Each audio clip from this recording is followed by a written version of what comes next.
Thank you, everyone.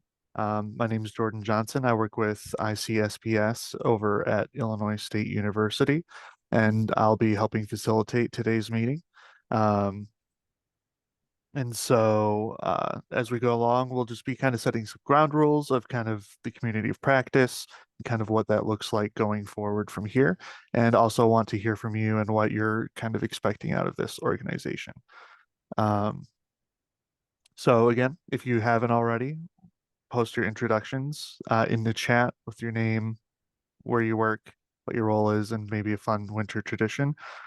And then as far as people on the call, I've already introduced myself. I'm the Virtual Professional Development Coordinator with ICSPS.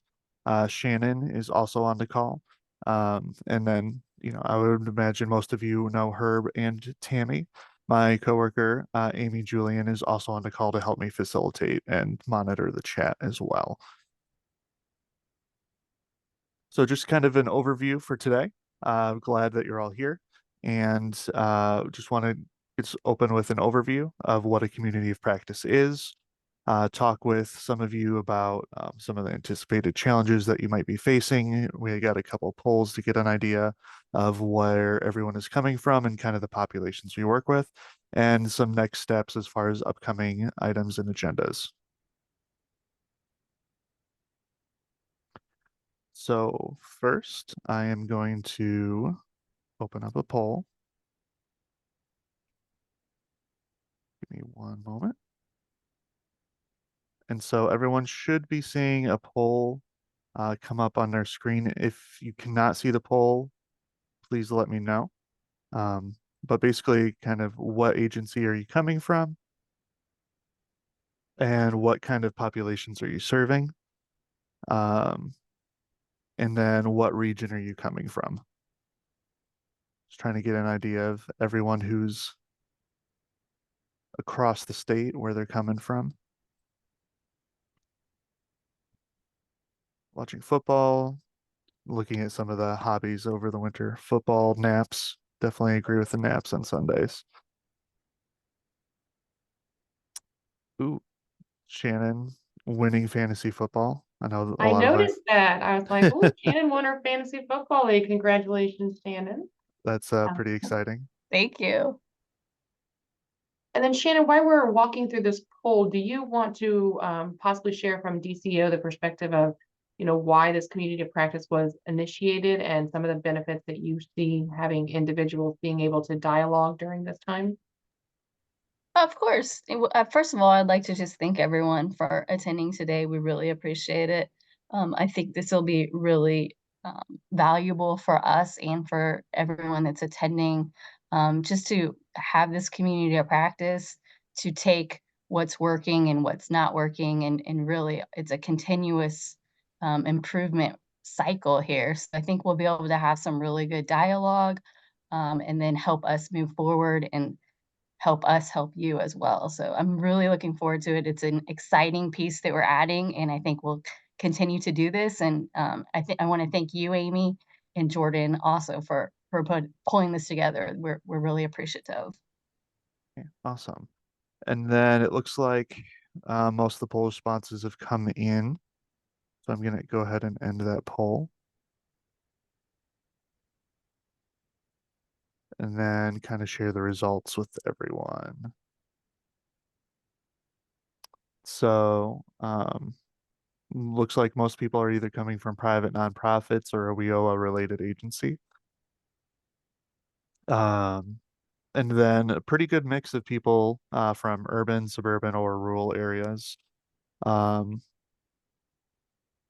and then quite a bit from the North Chicago region, and then maybe about half from Central and South region. So we got a good mix of different people and different populations, which is great because hopefully reaching a lot of different people across the state. All right. So yeah, so like Shannon was saying, we're hoping that these conversations continue. We got a few coming up on the calendar later this year. And so really just kind of want to go over what a community of practice looks like, what we hope to get out of it, and things of that nature. So really a community of practice kind of entails three main things. So one is kind of a domain, which is really just, there's a group of people bound by an expertise and a passion for a common goal. Um, Two is going to be that community aspect of it.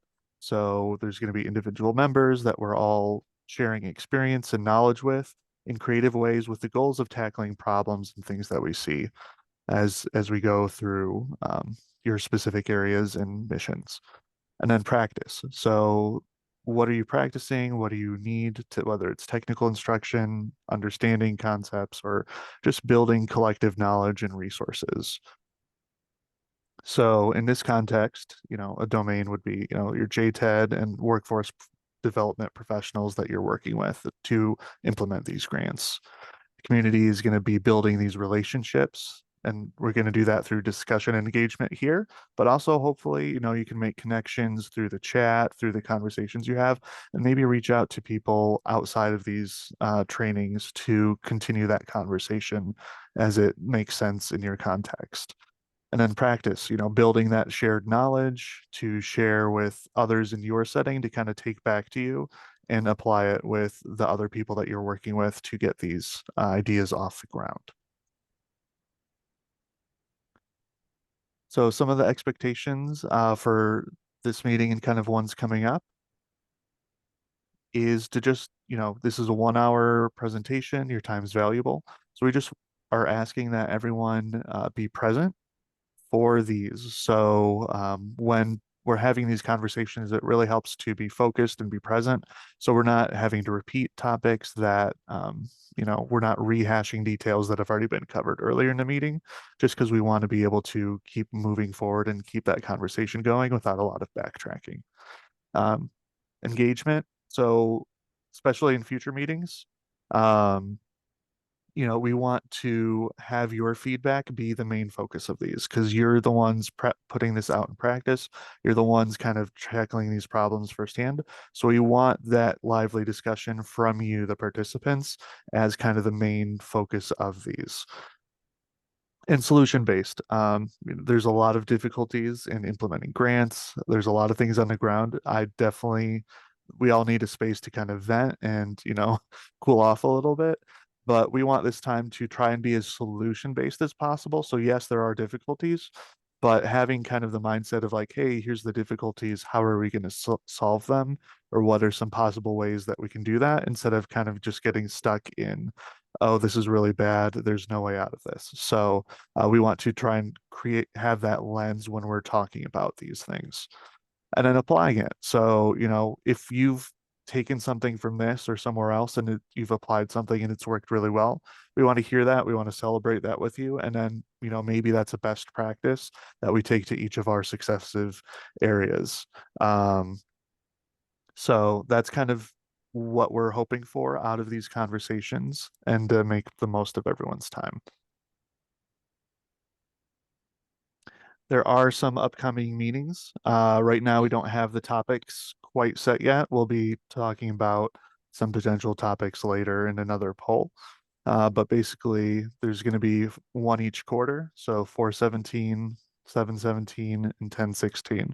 I think they're all the third Wednesday of the month from 10 to 11 a.m. in the morning.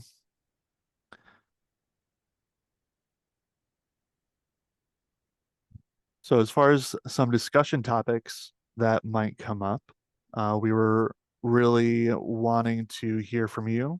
So first we'll kind of do a poll, and then I think we'll kind of open the floor up for discussion to everyone who's here based on kind of as those poll results come in. But we want to know as we're moving forward, we also have the technical assistance Tuesdays, and we're planning out the kind of topics for those as well. So both in the context of this group, but also those monthly technical assistance Tuesday trainings. We want to know what's most pressing to you in the next few months, and also, what those big things are for you. So I'm going to open up a second poll.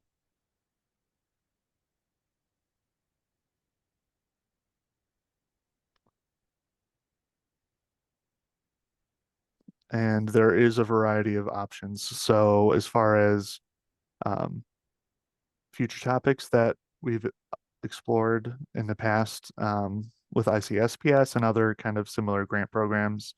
You know, there's allowable uses for funds and braiding, career development, case notes and reporting, college and career endorsements, communication with other agencies, customer communication, employer outreach and business engagement, goal setting, uh, Grant Accountability and Transparency Act, individual training accounts, sustainability planning and employee turnover, targeted and special populations, work-based learning, workers' rights for youth, and writing effective proposals. If there's something that you don't see on this poll that you think is also relevant, we can talk about that during the discussion as well. And one of the things I want to kind of interject here, good morning, everybody. This is Amy Julian, is the idea of when we have a community of practice, those topics are going to be around dialogue, but we're also offering technical assistance. So if there is a topic, and that's as we get into that discussion, Jordan and I will be asking you, like, so for example, the career development toolkit, is that something that you want to really do a deep dive into, or is that something that you want to discuss how other areas are using it? Looking into GATA, is GATA something that you want just a little bit more information on, or do you want to have some dialogue? So we want to be sure that we're creating the professional development to support you in the best way possible. And again, these topics are things that Shannon and Jordan and all of us kind of sat down and went through, as well as Tammy. I mean, again, some of these topics you've seen if you're involved with other grants. So just looking forward to having you have voice in what kind of professional development we're providing to you. And there was a question in the chat about the slide deck being shared. And I think we can share some of the pertinent information in that, because a lot of it is just kind of stage setting for today, but all the things that are determined we'll absolutely share. Yeah, and so I'll be sending out updates with kind of the relevant slides. Yeah, like Amy said, either sometime this week to everyone, just for reference, because it is kind of some upcoming dates and things like that. All right. Well, looks like let's see. I'll leave the poll open for a little bit more. But it looks like grading funding is one of the top items. Case notes and reporting is pretty high up, and employer outreach seem to be some of our biggest three. So I'll go ahead and close the poll and share it with everyone.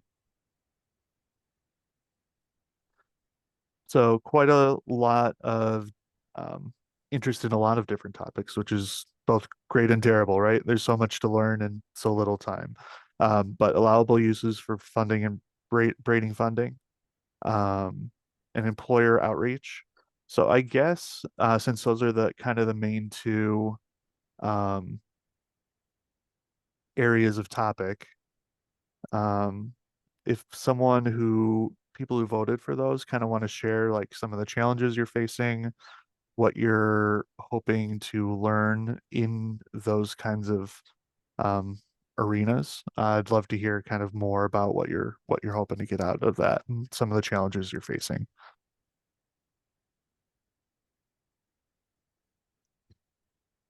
And you should all be able to unmute yourselves Mhm. and speak. Jordan, to be set that up so they can just unmute and talk.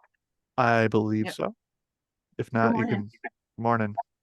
Perfect. Thank Hi. you. Yes, this is Nadana Williams from the Youth Job Center. I'm the director of programs. And so one of the trainers that I selected was definitely learning more about braiding between the different funding streams.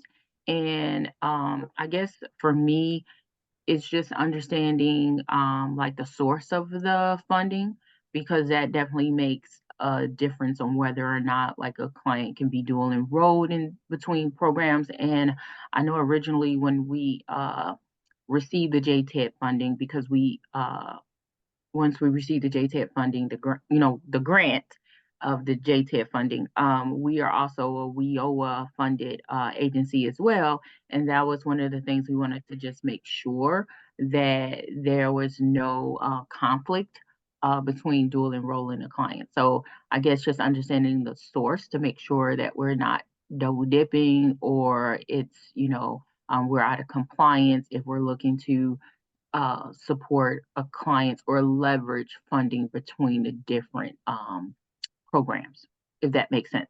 I only had one cup of coffee so far, but hopefully that makes sense. No, that makes sense. I know it's complicated with all of the different funding and overlapping funding for sure. Hey, this is Courtney Geiger from the Workforce Connection up in Northern Illinois.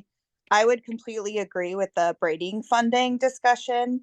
I think sometimes what we've struggled with is that, everybody says service integration and work together, but specifically some of our WIOA policies, if the training's not provided with their funding, we can't braid funding from other things. Like there's so many little nuances and policies that I think we struggle with a little bit, that would be helpful.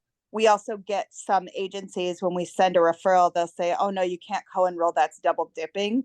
So just to understand, like, how do we combat that? If it really is okay, what can we point them to look at that and say, no, we're encouraged to co-enroll, let's do this together. So I think that topic would be super helpful.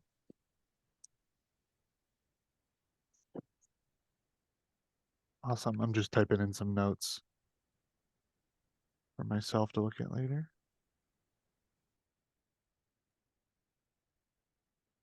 And then Shannon and Tammy, I know you're kind of the subject experts to a large extent on this. So if you have any thoughts as these conversations come up for maybe some quick answers, feel free to chime in as well.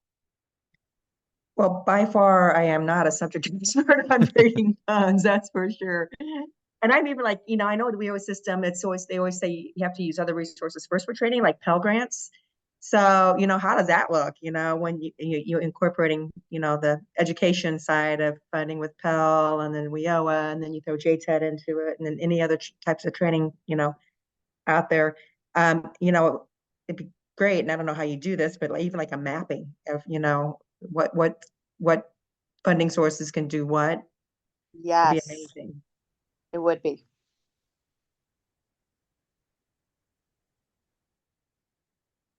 Other thoughts on, I guess, grading funding, challenges that you're facing?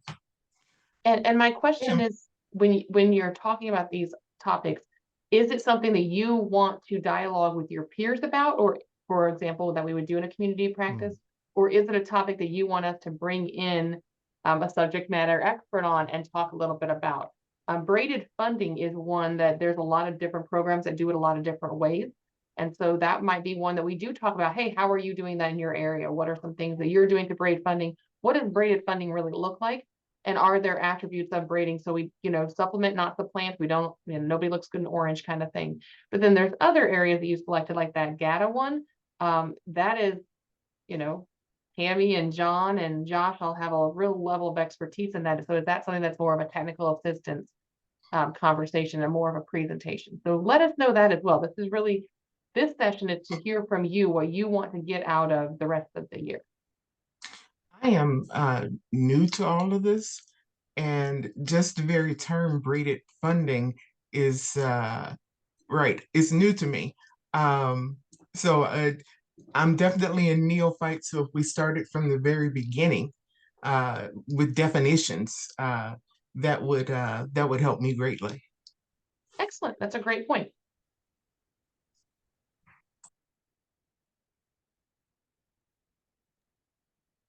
Yeah. So, I mean, for the short version, but like, I don't know if you wanted an answer to this, but braided funding is just essentially like, bringing in all of these different components of different grants. So we kind of mentioned like WIOA, JTED, there's, Pell Grants for new students, and kind of each of them have their own rule set and things that they can and can't pay for and all of those things.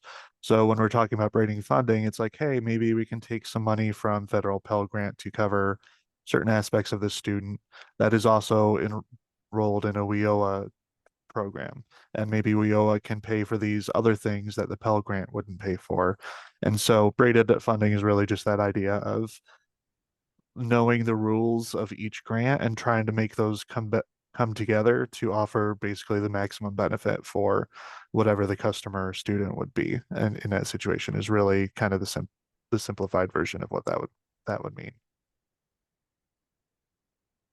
And an example would be for like those of you who have worked with those youth career pathway grants, and braiding those with possibly like an early school leaver grant. So early school leaver is state funds, youth career pathway is federal funds, but early school leaver is very limited on what they can give and provide direct service for students. And then youth career pathway has a lot of things that they can do for direct service to students. So finding ways to fulfill the obligations of both grants, but at the same time, not taking away, really enhancing the use and the best way that we can serve our clients, customers, and students.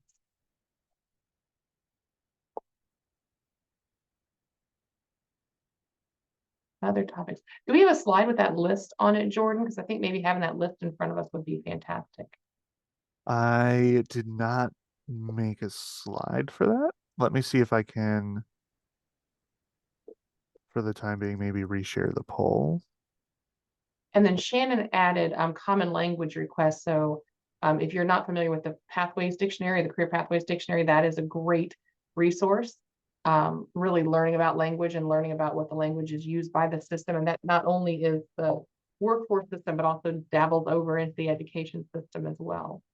And just a great resource. Thank you, Shannon, for sharing that. Mm-hmm. So I did reshare the poll just because I didn't make a specific slide with some of the topics. No, that's great. And yeah, we can see it. So case noting, reporting, and metrics, who voted for that? And can you tell us a little bit more about what you'd like to see with that one? That was a 50%.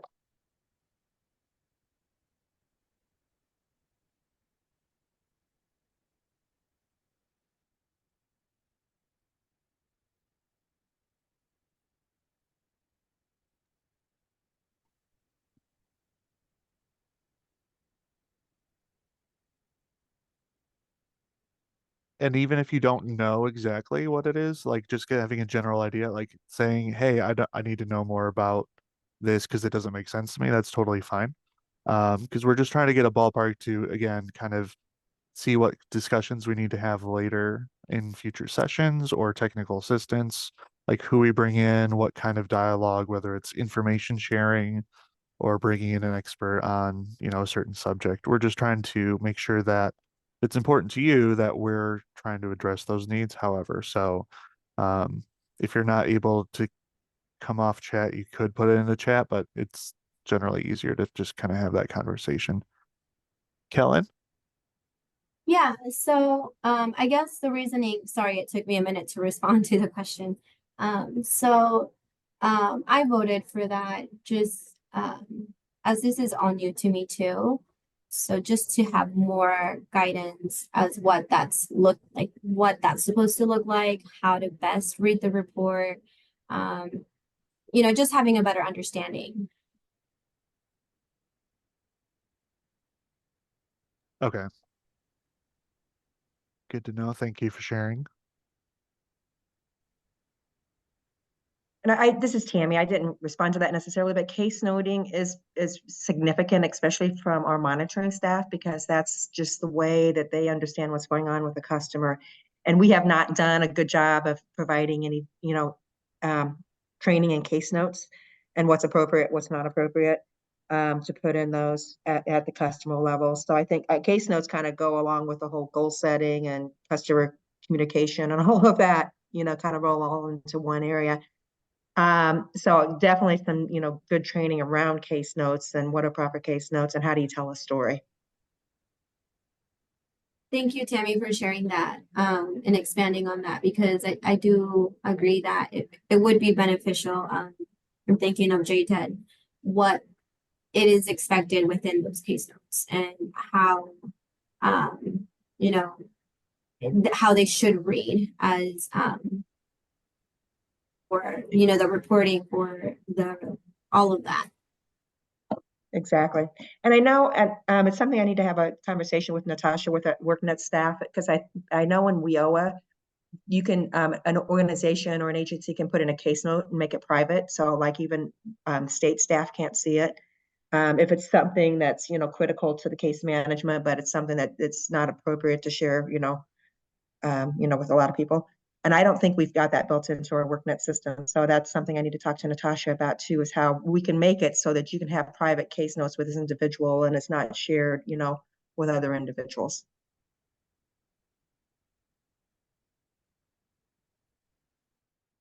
And I think that's also, sorry, you got me thinking there, Tammy, a great resource that we sometimes don't know what all is involved is WorkNet. So if there's something that somebody sees on WorkNet that you want, like for a technical assistance call to dive deeper into, we're happy to invite them over and dive into some of their resources. For example, the one that Tammy was just sharing about.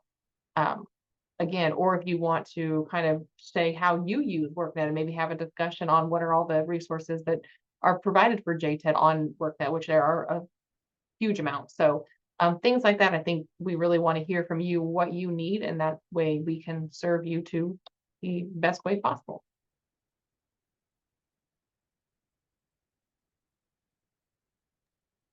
Any other thoughts on case notes and reporting?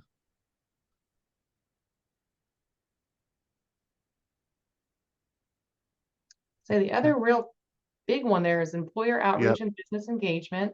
Not far behind is sustainability planning and employee turnover. And then we have a lot at 30. Yeah. Oh, and then writing effective proposals. With that last one, writing effective proposals, if you're not aware, we did a grant writing workshop, and Shannon and I led that with Tammy and Josh, and we brought the whole, the whole gang together. That was delivered in person. I know, crazy, right? In person back in the fall, and there's going to be another round of those in-person grant writing workshops that really focuses on how to write an effective proposal. So I really want to point us to those resources. If there is professional development, again, we can point you in that area, and we'll let you know on this community practice when those are coming. Those dates are not scheduled yet.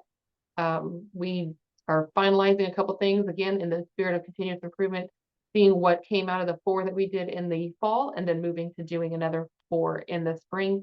When the weather is nice and we can walk outside and I don't have to have on the giant coat that, is very warm but makes me look like a Eskimo. And then the other one on there that I see that's really jumping out to me is workers' rights for youth. Jordan, if you can make a note, I know we have, Shannon, I know you and I have been part of with the Youth Career Pathway Grant. We did some great professional development that was done by Chicago Jobs Council on that. So we might be able to pull that recording and share that out, since that wasn't like a big one, but that's one that you're interested in. We might be able to share some of those resources. And I want to ask the group, is that an effective way? Like, we can tackle some of these big times. We've got 3 more times together before the end of the year. And then we'll have the technical assistance where, those are some dialogue points. But if there are areas that we have professional development already developed in, are you excited, or is it a great idea to push you in those directions? Say, hey, check out this webinar on workers' rights, because you're going to get a lot out of that. Does that sound, can I get some virtual thumbs up or a thumbs down or a, okay. Yes, that's perfect. Thank you, Courtney. Right, because also, talking about it during these meetings is maybe helpful if you can make them, but the flexibility of us just sending you resources that already exist is also, it's easier on us if we're being honest, but it's also, you can watch it at when it's convenient and necessary for you too. So, we're trying to work smarter, not harder. Well, and we've been very intentional about putting together some great professional development, and we don't want that to just, why recreate the wheel kind of thing as well. And again, are you all on the Wednesday webinars? Do you see those Wednesday webinars? Because that's for the workforce development system. So you're definitely in that system. And there are some great resources that have been shared there. Like right now, they're focusing on leadership, which would also kind of play into your employee turnover and sustainability planning. There's a gentleman doing a 3-part series on leadership and incorporating DEIA into your everyday functions, which is just, got to hear a little bit of it yesterday, and it was really well done. So we'll be sure we share those things out, but if you're not on that listserv, I can throw that little sign up into the chat and allow you to sign up that way.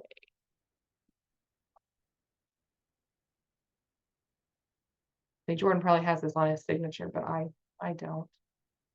Yeah, would definitely recommend signing up for them as well, because they have been helpful, and my job before this did some just a lot of the different topics can be really helpful to specific areas. And then, so for the employer outreach, for the people who voted for that, again, are you looking for like resources of just like, hey, here's how to get started with that, kind of maybe some basic groundwork stuff? Or are you like, hey, I need to develop a plan for, our grant, and I don't know how to do that, and I need to talk with people to even get ideas where to start in the first place? Because we're happy to do either of those things. But just need to know what might be most helpful for you.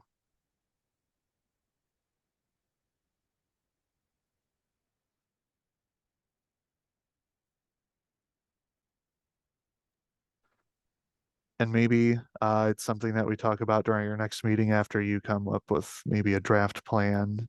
And it's just kind of an idea today, but you're going to implement it in the next quarter. And so maybe that's something after you start those first steps we can address in the next community of practice as well.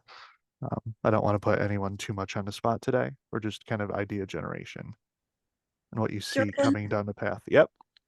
as I thought about that, as well as like target populations, it was more of a, I think we all know, or I'll speak for myself. I think for us, we know how to do it theoretically, to reach out to employers. We know about our populations, but what are people doing that's really creative? What are people doing that's really getting employers to call them back? That's what I think we were looking for, was like more of a conversation about like, we know what the textbooks and what the webinars say, but what are you doing that's really working? That's making a bigger impact than some other strategies. Okay. Yep.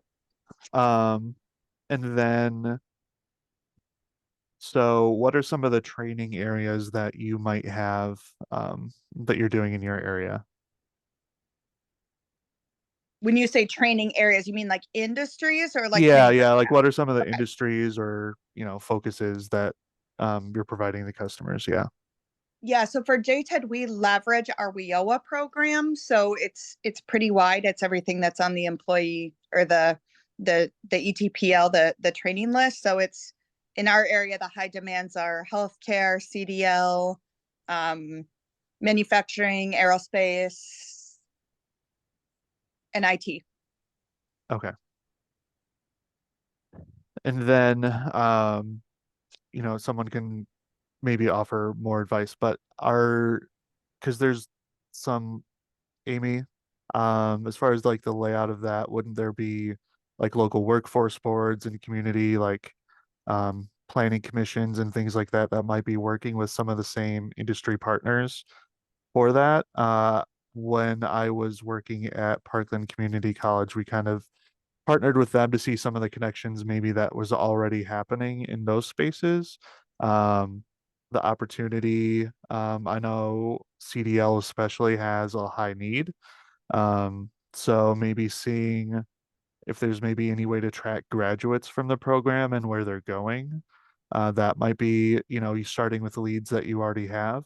So I don't know in your case notes if you keep, do employment check-ins after people are done with their programs, seeing where they go and then reaching out to the employers that they're going to might be a good start because there's hopefully already an established relationship there, might be one way to look at it.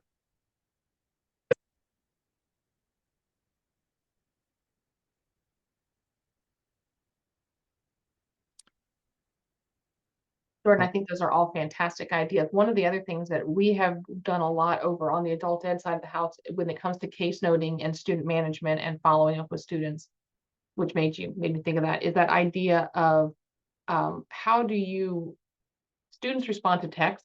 Students don't necessarily respond to emails as well as they respond to text. but you as a professional don't really want to be giving out your personal cell phone number to everybody or texting people as, you know, Angela Codwell. So possibly look at different mechanisms that you can use. And I'm trying to recall here, we had, this was actually a couple years ago, we did recruitment, engagement, and retention series. And we featured different colleges. I can share this as a resource as well, or Jordan, we can share this as one of our many resources. But looking at the ways in which you can use social media. So do you have a social media page? And then also there are all those lovely apps that people use, the band app, the, oh, sorry, my phone just locked up, so I can't go to all my little apps. But the Remind app is very popular with the adult education programs to allow the students to be texted.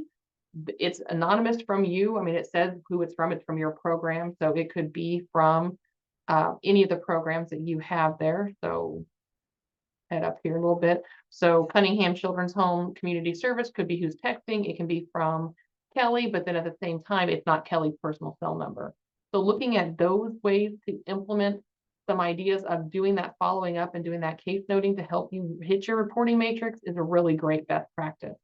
Also, when you're looking at who you're serving with your social media, doing things like geofencing. So that is parameters that you put on your Facebook posts that keep them within your area. So you're marketing to people who are within your geographic area, which is really pretty exciting.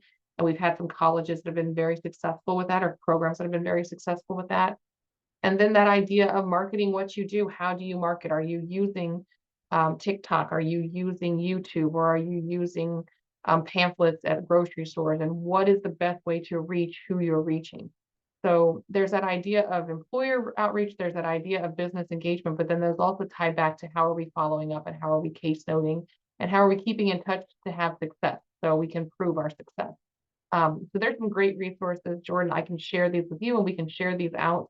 I will say some things are a little dated because they are a couple years old, but if there's any of those we want to dive into as topics for technical assistance or professional development, let's do it. Sounds fantastic. Did that help? Or did I just go soapboxing for a fun little time?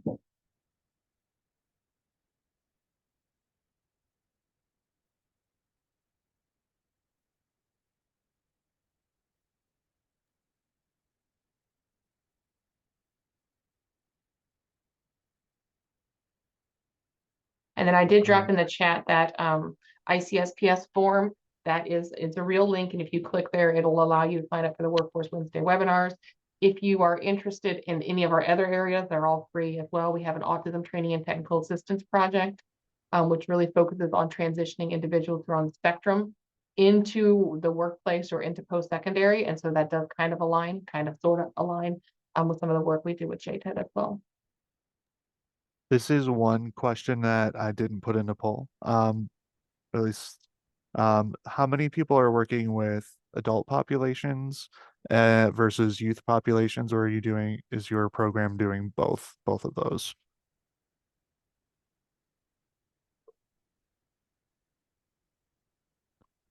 You could put it in the chat or come off mute.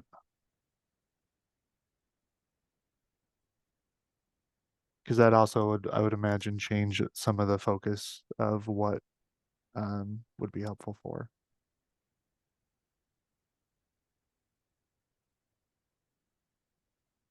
Okay. Decent number of youth.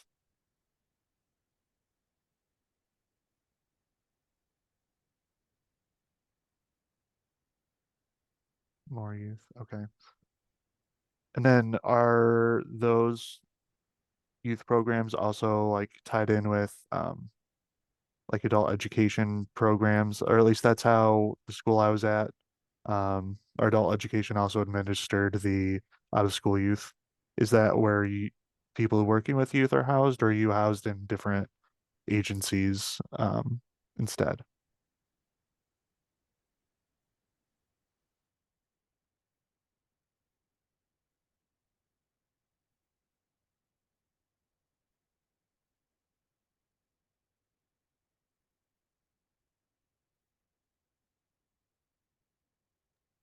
Thank you, Sarah.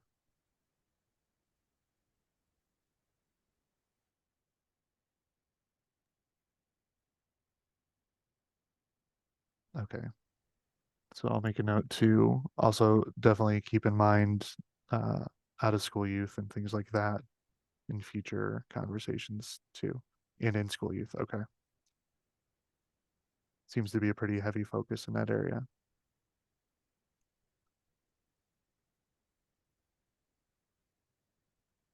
You spelled okay.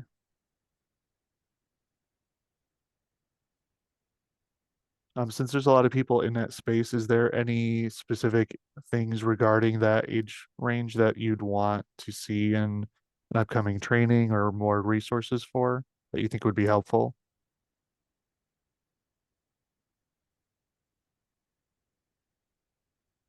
Or is the primary challenge is just the staffing of working with those groups?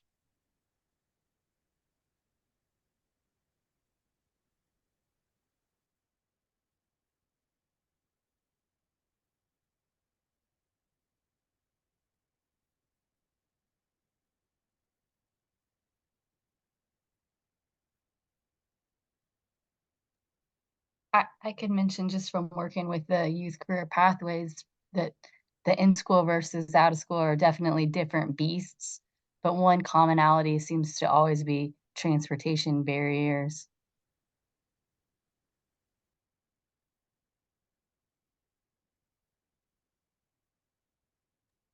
Yeah. And I would say even with some adult programs that I worked with, it was the same thing. Um, Getting to campus for classes even was just kind of an ordeal for some of our students. So even if the school's free, if they can't get there reasonably, especially if you're in a more rural setting or, work-based learning that's, 20 miles away, it can be a real challenge to kind of get those completions in there. So Yeah, that might be a great community of practice topic. How is everyone handling transportation? What are the funds that can be used? What are the things? Are they doing gas cards? Are they doing buses? Are they doing, if you're in Chicago, you have a lot more options than you do in Southern Illinois or in Central Illinois. And I know for where we're at, where Jordan and I are sitting today, the bus routes change from time to time. So is that a challenge? Are gas cards an option? Or can you allow for an Uber? That's something else that has been happening. So I think that might be a really fun. What do you all think? Is that a fun conversation to have, like troubleshoot and discuss transportation? I think that's a great conversation, and it's always been a barrier. It doesn't matter if you're in Chicago or down in Southern Illinois. It's one of the number one barriers to getting to, training All and right, we work. have a winner. awesome. Yeah. And Maybe then, one of these days in yeah, about 5 to 10 years, we'll have those automatic cars and they'll be driving around all over the state and we can fund those. They had them in Austin, but they Really? stopped. Yeah, they did. I mean, literally, it's so weird. You're looking at a car and there's nobody driving it and there's people in it. But I do think that they were stopped because there was a few accidents. So they got to get their technology a little better. and I also know I think JTED might allow for some other personal expenses that aren't just transportation. Um, Exactly. and so part of the process that the grant that I was in, Workforce Equity Initiatives, where I'm coming from before this position. And so we kind of ran into a problem of like, how do we determine what's an allowable, what's actually an emergency? And for like things like medical bills, transportation, childcare was another really big barrier that we saw. How how do you kind of vet those? How do you implement them? Because, there's limited funds. So you want to make sure that they're going to those actual emergencies to get the completer to finish and things like that. So that's some of the things that I think come with that conversation as well. Exactly.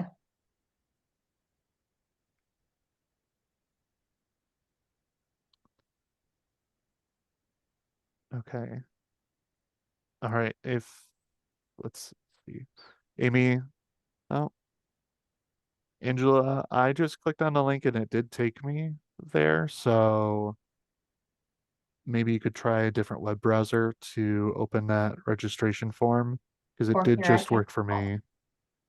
Or yeah, maybe Amy has a separate link that she can send. Not a different link, just a different way. I'm going to put in the chat the ICSPS webpage. So if you just go there and go to contact, which is right above the top bar there, and it says subscribe to listserv, and boom, right there. So yeah, if you have firewalls, sometimes they don't like going directly to mock form. Same error.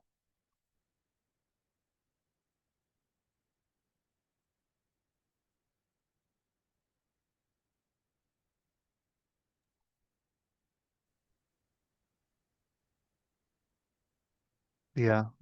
And if you continue to have that issue, send me an email. I'll put my email in the chat and we'll get you all sorted out. Cool.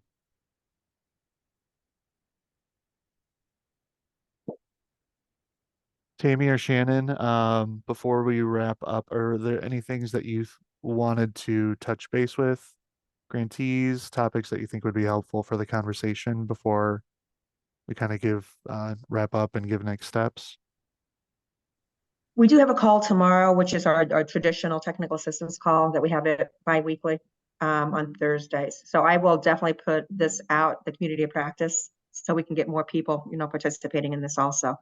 But this is very beneficial because this community of practice also can drive, future opportunities and what they look like. Especially like with JTED, if we have, additional funding down the road that's, through state funding, things like this can really benefit, in results. So I think it's very important that we're doing this and having these conversations and seeing what's working and what's not working and what we can do to help you guys, at the ground level. Because you guys are doing the work. They're doing the direct services. So we need to know what's working and what's not.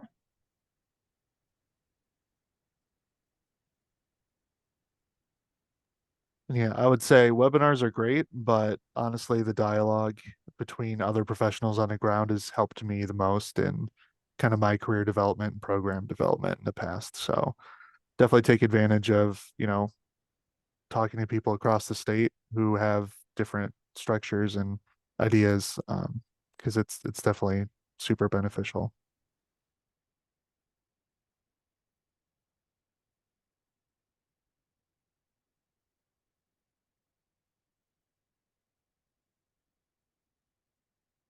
So, as we kind of wrap up, we'll have again, there's future dates. We'll be sending out the slideshow just as kind of a recap, with some of the upcoming dates for the future communities of practice.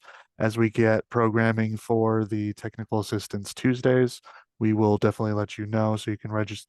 The registration link should already be out for those for that series. And so, sign up if you haven't already.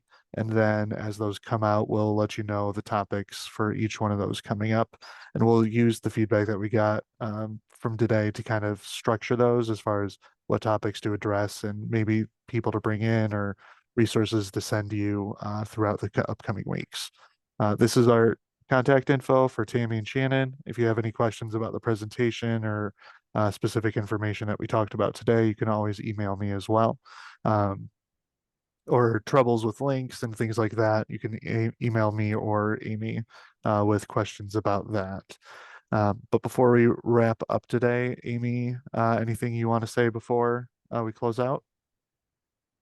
Nope, just echoing Shannon's statement of thank you all for attending today. And if you do have topics or things you think about, like you're driving home today or walking around for lunch where it's, going to be a balmy 7 degrees, reach out to Jordan or Shannon or myself or Tammy and let us know. We are really here to support you and want to enhance your program as best we can. So give us any feedback or input that you have. All right. Well, thank you all for joining today. And that wraps up the first community of practice. And I look forward to meeting you all again soon. Thank you.